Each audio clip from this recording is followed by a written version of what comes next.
Section 4 Karnataka State Cooperation Federation Limited with the ACIT. So, charge of income tax, assessee a Federation of Cooperation Society received contribution from its members towards Cooperation Education Fund. Assessee had no discretion to spend the amount received. The contribution could not be treated as the income of the assessee. So, they received some contribution, but they have no discretion to spend it.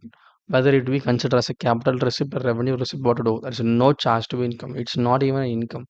They are received for a purpose by the government. For example, the appeal tribunal had held that contribution was received by the assessee or corporation society towards specific purpose, and the assessee has no discretion to spend the contribution received. Okay, the utilization of a contribution is to decide by the advisory board consisting of different person as per the discretion of the government of Karnataka. It is like getting a loan. It's like getting a donation. The contribution what they received is not a income. It's an idea of different person to invest in something.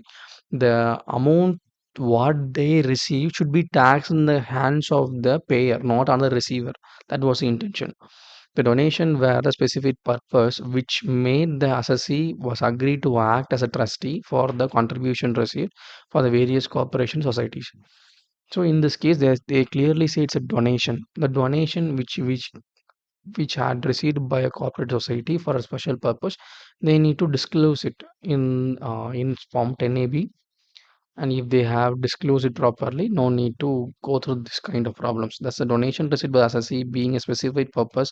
They do not belong to assessee. Hence, the donation do not form part of the income of the assessee. That's it.